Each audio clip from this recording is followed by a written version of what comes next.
പുതിയ വീഡിയോയിലേക്ക് എല്ലാവർക്കും സ്വാഗതം. ഇന്ന് നമ്മൾ നോക്കാൻ പോകുന്നത് 9ാം ക്ലാസ്സിലെ രണ്ടാമത്തെ പാഠഭാഗമായ പുതിയ സംഖ്യകളാണ്. അപ്പം എന്താണ് ഈ പുതിയ സംഖ്യകൾ എന്ന് നമുക്ക് നോക്കാം. അപ്പം എണ്ണൽ സംഖ്യകളെ നമ്മൾ എങ്ങനെയാണ് എഴുതുന്നത്? എണ്ണൽ സംഖ്യകൾ എങ്ങനെ എഴുതുന്നത്? 1, 2, 3, 4, 5 ഇങ്ങനെ പോകുന്നതാണ് എണ്ണൽ സംഖ്യകൾ എന്ന് പറയുന്നത് അല്ലേ. അതുപോലെ തന്നെ ഇരട്ട സംഖ്യകൾ എന്ന് പറഞ്ഞാൽ 2, 4, 6, 8 ഇങ്ങനെ പോകുന്നതിനാണ് നമ്മൾ ഇരട്ട സംഖ്യകൾ എന്ന് പറയുന്നത് അല്ലേ. അപ്പോൾ എന്നാൽ ഒറ്റ സംഖ്യകൾ എങ്ങനെയാണ്? ഒറ്റ സംഖ്യകൾ എന്ന് പറഞ്ഞാൽ 1, 3, 5, 7, 9 ഇതാണ് ഒറ്റ സംഖ്യകൾ എന്ന് പറയുന്നത്. അതുപോലെ തന്നെ ഭിന്നസംഖ്യകളുണ്ട്. എന്താണ് ഭിന്നസംഖ്യകൾ എന്ന് പറഞ്ഞാൽ? ഭിന്നസംഖ്യകൾ എന്ന് പറഞ്ഞാൽ A/B ഫോമിൽ വരുന്നത്. ബി ഒരു 0 ആവാൻ പാടില്ല, മനസ്സിലായില്ലേ? ബി ഒരിക്കലും എന്താവാൻ പാടില്ല, 0 ആവാൻ പാടില്ല. അംശവും ഛേദവുമായിട്ട് എഴുതുന്നതിനാണ് നമ്മൾ എന്ത് പറയുന്നത്? ഭിന്നസംഖ്യകൾ എന്ന് പറയുന്നത്. ഇപ്പോൾ 1/2, 3/5, 4/9 ഇതെല്ലാം എന്താണ്? ഭിന്നസംഖ്യകളാണ് അല്ലേ. അപ്പം ഇതുപോലെയും എഴുതാൻ പറ്റാത്ത സംഖ്യകളെയാണ് നമ്മൾ എന്ത് പറയുന്നത്? പുതിയ സംഖ്യകൾ എന്ന് പറയുന്നത്. മുമ്പ് അത് അഭിന്നക സംഖ്യകൾ അല്ലെങ്കിൽ അഭിന്ന സംഖ്യയാണ് ഉണ്ടായിന്. ഇപ്പം അത് അതിൻ്റെ പേര് മാറി അത് പുതിയ സംഖ്യകൾ എന്നായി. അപ്പോൾ ഈ പുതിയ സംഖ്യകൾ എന്ന് പറഞ്ഞാൽ ഇപ്പം √2 ഇത് നമുക്ക് ഇതുപോലെ ചെയ്യാൻ പറ്റില്ല. അതുപോലെ √3 ഇതുപോലെ നമുക്ക് ചെയ്യാൻ കഴിയില്ല. √5 ഇതുപോലെ ചെയ്യാൻ പറ്റില്ല. √7 ചെയ്യാൻ കഴിയില്ല. √11 ഇങ്ങനൊരു, അതായത് ഇപ്പം നമുക്ക് 1/2 എന്ന് പറഞ്ഞാൽ നമുക്ക് എന്ത് എഴുതാം? 0.5 എന്ന് എഴുതാം. അതുപോലെ ദശാംശങ്ങളായിട്ട് പോലും ഇതിന് നമുക്ക് എഴുതാൻ പറ്റില്ല. അതായത് A/B അംശവും ഛേദവുമായിട്ട് ഇങ്ങനെ എഴുതാൻ പറ്റാത്ത സംഖ്യകളെയാണ് നമ്മൾ എന്ത് പറയുന്നത്? പുതിയ സംഖ്യകൾ എന്ന് പറയുന്നത്. എന്താണ്?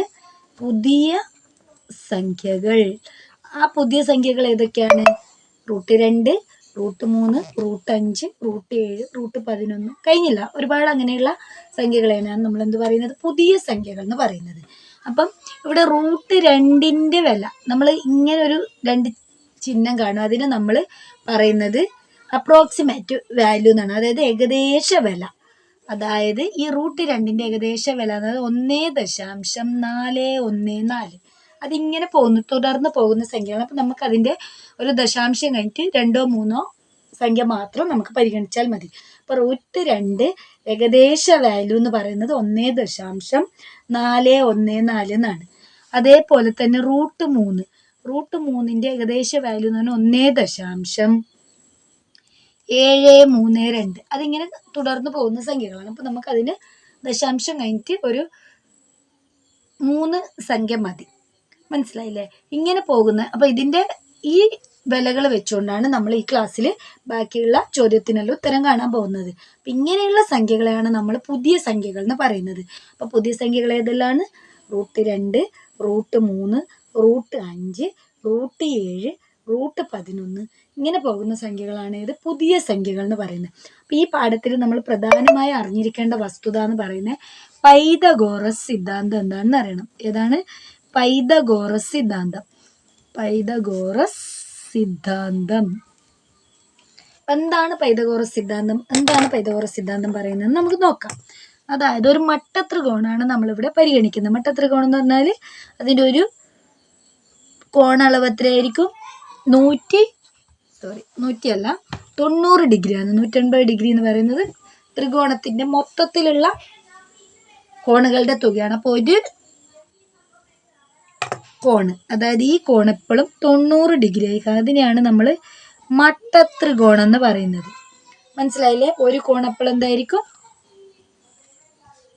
മട്ടകോണായിരിക്കും. ABC എന്ന് നമ്മൾ ഇതിന് പേര് കൊടുക്കുകയാണെങ്കിൽ ഈ നീളമുള്ള ഈ വശമില്ലേ, ഇതിനെ നമ്മൾ വിളിക്കുന്ന കർണം എന്നാണ്. നീളമുള്ള വശത്തിൻ്റെ പേരെന്താണ്? കർണം. ഇവിടെ ഇതെന്താണ്? ഇതിന് ലംബമായിട്ടുള്ള വശമാണ്. ഇതിൻ്റെ പേരാണ് ലംബം അല്ലെങ്കിൽ ലംബവശം. ഇതിൻ്റെ പേരാണ് പാദവശം അല്ലെങ്കിൽ പാദം. അപ്പം ഈ ത്രികോണത്തിന് 3 വശങ്ങൾ, പാദവശമുണ്ട്, ലംബവശമുണ്ട്, കർണവശമുണ്ട്. മനസ്സിലായില്ലേ? ഇതാണ് നമ്മളെ പൈതഗോറസ് സിദ്ധാന്തം പറയുന്നത്. കർണം സ്ക്വയർ അല്ലെങ്കിൽ കർണം ഘാതം 2 അല്ലെങ്കിൽ കർണം സ്ക്വയർ എന്ന് പറയുന്നത് പാദം സ്ക്വയർ കൂട്ടണം ലംബം സ്ക്വയർ ആയിരിക്കും. പാദം സ്ക്വയർ കൂട്ടണം ലംബം സ്ക്വയർ. അപ്പം ഈ വലിയ വശത്തിൻ്റെ സ്ക്വയർ എന്ന് പറയുന്നത് ഈ ചെറിയ രണ്ട് വശങ്ങളും കൂട്ടിയിട്ട് സ്ക്വയർ കാണുക, അല്ലെങ്കിൽ ചെറിയ വശത്തിൻ്റെ സ്ക്വയർ കണ്ടിട്ട് കൂട്ടിയാൽ കിട്ടുന്ന ഉത്തരമാണ്. അപ്പം ഇതാണ് നമ്മളെ പൈതഗോറസ് സിദ്ധാന്തം എന്ന് പറയുന്നത്. അപ്പം പൈതഗോറസ് സിദ്ധാന്തം എന്തായിരിക്കും? കർണം സ്ക്വയർ സമം ലംബം സ്ക്വയർ കൂട്ടണം പാദം സ്ക്വയർ, അല്ലെങ്കിൽ പാദം സ്ക്വയർ കൂട്ടണം ലംബം സ്ക്വയർ. അപ്പം ഇത് വെച്ചുകൊണ്ടാണ് നമ്മൾ ഈ പാഠഭാഗം മൊത്തത്തിൽ പഠിക്കുന്നത്. അപ്പം അവിടെ നമുക്ക് എന്ത് കിട്ടും? √2 കിട്ടും, √3 കിട്ടും. അതിൻ്റെ വില കണ്ടുപിടിച്ചിട്ട്, അല്ലെങ്കിൽ അതിൻ്റെ വില നമ്മൾ അവിടെ കൊടുത്തു കഴിഞ്ഞാൽ നമുക്ക് ഉത്തരം കിട്ടും ചോദ്യത്തിൽ.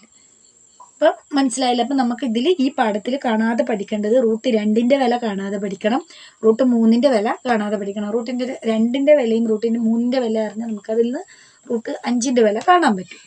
മനസ്സിലായില്ലേ? അപ്പം √2 എന്ന് പറഞ്ഞാൽ 1.414, √3 എന്ന് പറഞ്ഞാൽ 1.732.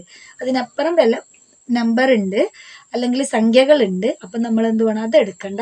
ദശാംശം കഴിഞ്ഞതിന് ശേഷം 3 സ്ഥാനം എടുത്താൽ മാത്രം മതി. അപ്പം ഇത് വെച്ചുകൊണ്ട് നമുക്ക് ഇങ്ങനെ ഒരു ചോദ്യം ചെയ്യുന്നതെന്ന് നോക്കാം.